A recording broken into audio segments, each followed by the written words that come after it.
Selamat malam Bapak, selamat malam teman-teman. Terima kasih atas waktu dan kesempatan yang telah diberikan kepada saya. Saya akan membacakan hasil review buku ketiga, Pengantar Ilmu Politik. Nama Maria Rosdiana Anesti, NIM 230-396, kelas C semester 1, Prodi Sosiologi. Bab 1, Ekstremen dan Demokrasi Rakyat dan Bangsa, Populisme dan Politik Etnoteritorial di Eropa. Populisme bukanlah fitur eksekutif dari partai nasionalis mayoritas dan atau seluruh negara bagian. Partai regional dapat mengembangkan wacana populis baik sebagai karakteristik yang stabil dan menentukan atau pada waktu tertentu dan dalam kondisi tertentu. Beasiswa Eropa tentang partai politik lebih memfokuskan pada populisme sayap kanan, di mana para sarjana telah banyak mengidentifikasi kasus populisme regional sayap kanan. Sebaliknya, dengan sedikit pengecualian, kasus populisme regional baik sayap kiri maupun kanan maupun sebaliknya sebagian besar telah diabaikan.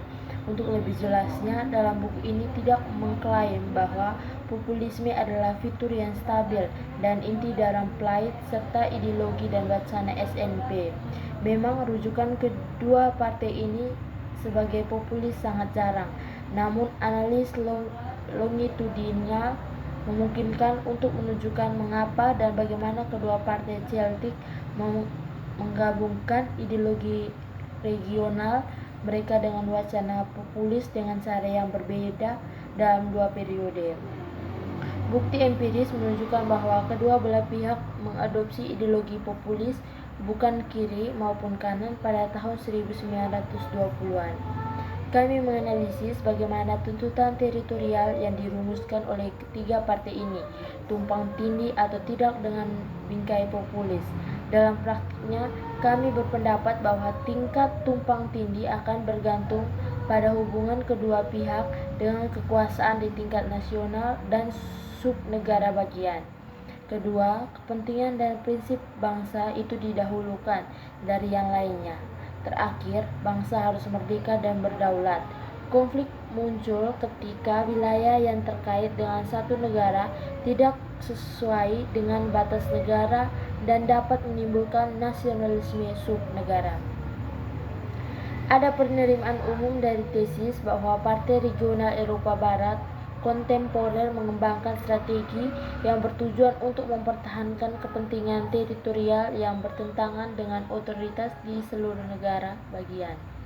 Oleh karena itu, tampaknya tidak mungkin untuk mengidentifikasi kombinasi klaim regional dan nasionalisme di seluruh negara bagian yang hidup berdampingan dalam strategi satu partai.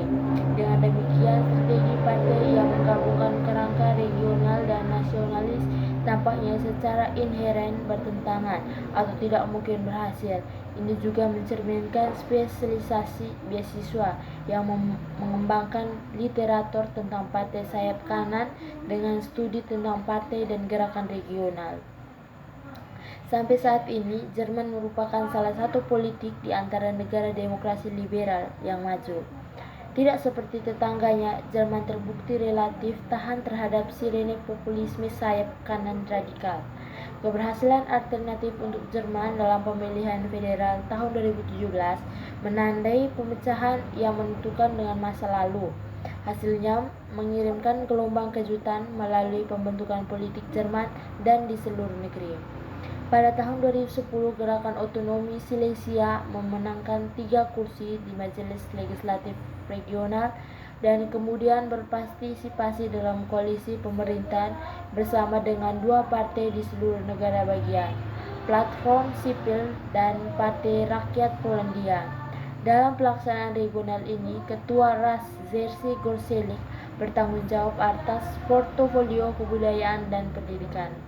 Pada 2014, RAS memperoleh 4 kursi di DPRD, dan demikian relevansi elektoral partai dapat diukur baik dari mandat yang dimenangkan dan legislatif daerah sejak 2010 maupun dengan hasil sensus 2011 yang dikaitkan dengan kampanye intensif partai.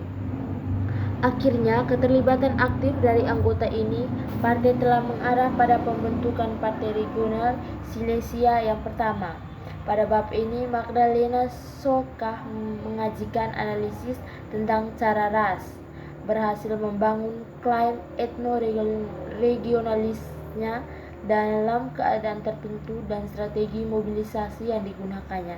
Analisis ini berfokus pada wacana populis yang diadopsi oleh ras sebagai tanggapan atas konsensus politik yang meluas tentang kesia-siaan otonomi daerah yang ditingkatkan dan resiko separatisme yang melekat pada kedaerahan. Wacana ini didasarkan pada premis oposisi antara rakyat daerah dibangun atas kebangkitan identitas Silesia dan pembentukan politik nasional yang bermusuhan. Bab 2. Populisme regionalis di Kroatia. Komponen penting dalam strategi partai kedaerahan dalam mempromosikan pemerintahan daerahnya sendiri adalah perbedaan yang jelas antara daerah dengan pusat di tingkat masyarakat dan elit. Di tingkat masyarakat, partai kedaerahan tidak dapat selalu bergantung pada perpecahan sosial berbasis regional yang sudah ada sebelumnya, yang berakar pada kekhususan seperti bahasa atau dialek, sejarah, geografi, dan etnis. Dalam keadaan seperti itu, partai regional biasanya harus bertindak seperti pengusaha regional, mengidentifikasi berbagai keluhan yang dimiliki oleh penduduk daerah dan membentuknya menjadi strategi mobilisasi yang koheren dan menarik secara elektoral. Keberhasilan partai populis sayap dan kanan radikal hanya dapat dipahami dengan mengacu pada isu dan kebijakan seputar etnis minoritas. Nativisme adalah ciri ideologis utama dari partai-partai tersebut, yang menurutnya negara bangsa idealnya dihuni secara eksklusif oleh anggota kelompok pribumi, karena orang lain dan gagasan non-pribumi dianggap sebagai ancaman bagi negara itu. Imigran serta minoritas asli tidak diinginkan dan tidak boleh menentang hak prerogatif penduduk asli.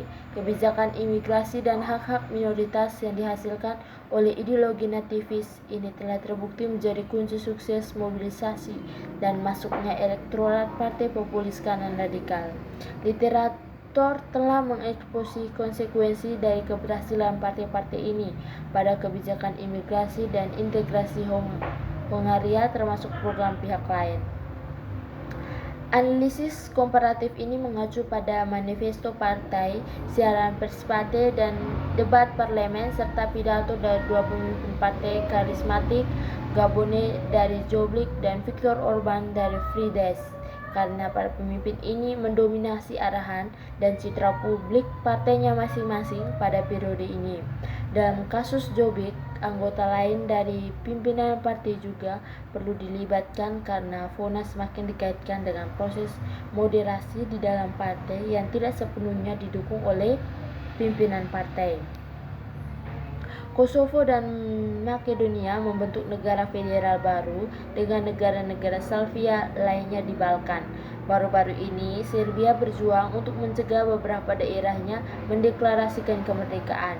Pada bab ini menunjukkan bahwa populisme adalah basis bagi partai-partai utama di Serbia yang memiliki kecenderungan kuat untuk menggunakan etnonasionalisme berbasis teritorial sebagai reaksi situasional terhadap agenda politik etnis minoritas Serbia. Dalam istilah konseptual, pertanyaan tentang pemecahan wilayah di Serbia dapat diterjemahkan ke dalam pertanyaan tentang identitas nasional. Namun, bila dikaitkan dengan populisme, persoalan identitas nasional cenderung dimaknai sebagai gejala tantangan struktural seperti meningkatnya persaingan ekonomi di pasar global atau masalah keterkaitan politik yang memadai. Hal ini sering mengabaikan aspek budaya identitas nasional yang mengarah pada kurangnya pemahaman tentang konsekuensi politik dari gangguan identitas yang disebabkan oleh pemecahan wilayah di negara demokrasi pasca komunis dan semi konsolidasi. Bab 3. Populisme dan etno-teritorial politik. Buku ini bertujuan untuk mengkontekstualisasikan hubungan antara populisme dan dimensi terkait wilayah untuk mengembangkan perspektif baru untuk memahami tren terkini dalam mobilisasi partai di seluruh Eropa. Penyebut yang sama ditemukan dalam persamaan rakyat mereka dengan ide etos dan teritoriis tertentu dan hubungan antagonis mereka dengan elit, termasuk elit internal dan mereka yang berada di luar wilayah yang bersangkutan. Namun hasil analisis menunjukkan bahwa hubungan antara kerakyatan dan dimensi teritorial bervariasi dan kompleks. Sejalan dengan tujuan utama yang ditetapkan dalam bab pendahuluan, kesimpulan ini pertama-tama akan menyoroti pentingnya populisme dan mobilisasi ke daerah sebelum melanjutkan untuk menunjukkan pengaruh krusal dari dimensi teritorial dalam membentuk strategi kerakyatan. Terakhir, ini akan merangkum kontribusi yang dibuat dalam buku ini untuk beasiswa tentang hubungan antara nasionalisme, regionalisme, dan populisme. Sekian dan terima kasih.